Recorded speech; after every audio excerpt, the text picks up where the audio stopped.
So how do we come up with good imagery for songs? There are some wonderful techniques that we writers can make daily habits in order to generate a lot of sensory material.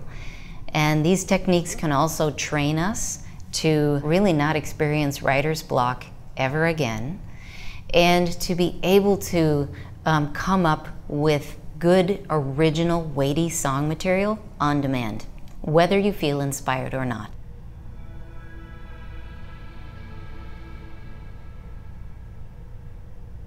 One of the bottom foundational exercises is to do daily sensory writing. You might have heard this called object writing or destination writing. But really what it is focusing in on your senses as you write. Our senses are taste, touch, sight, sound, smell, and then adding in movement and awareness of good verbs. So the process would go like this. You might find a quiet place, either in the morning, the afternoon, or the night, whenever you feel like you can have some space for yourself. And you also might try doing this not by writing or typing necessarily, but maybe it's talking into your phone. Whatever way you feel that you're able to relax and let your ideas flow would be how I might suggest going about it. So when you sit down to do this writing, the basic idea is to stay focused on your senses. You might have done some meditation or mindfulness training. When we do this, there's this process of allowing thoughts to surface and having a non-judging attitude. The same is true when we do sensory writing.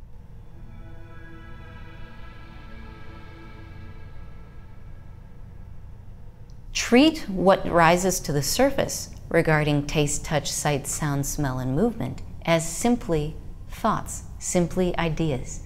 They're not useful or useless, good or bad, because they're out of context of a lyric. They have no purpose except just that's what's happening for you at the moment. We're writing in paragraph form too, or maybe a list. We're not trying to complete sentences, certainly not trying to suddenly be good spellers or good at grammar.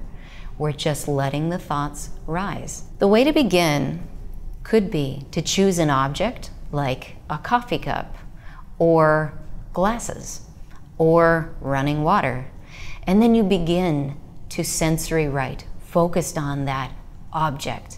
But another way to approach this would be to try choosing a where, a sense of where something is happening. Because I find in many songs, the sense of where it's happening is where the first verse begins. And so sometimes it's easier to see how that particular paragraph of sensory writing can lead directly into a song if we choose a where. So for example, a location or where could be at the airport, or in the lobby, waiting at the gate, perhaps, of the airport.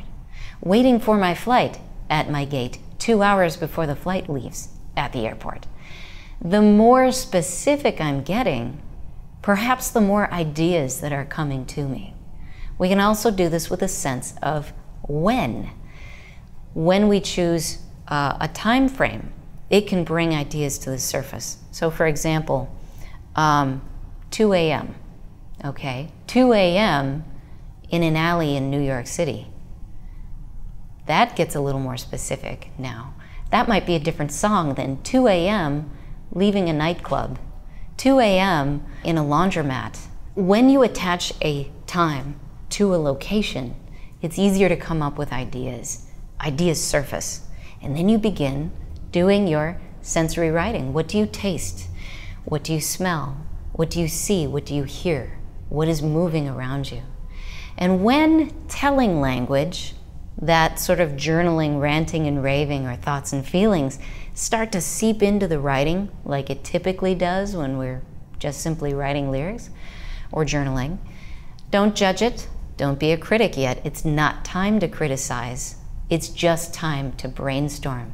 So you pat that little idea on the head, you say thanks for arriving, and then you move back to sensory detail. Doing this kind of writing for 5 minutes, maybe 10 minutes a day, is a beautiful way to engage your senses, become skilled at writing any time of day or night, and any idea, and it generates a lot of material. If you do this for a month and you look back over the amount of material that you've amassed, you will find lots of songs begun within those sensory writing.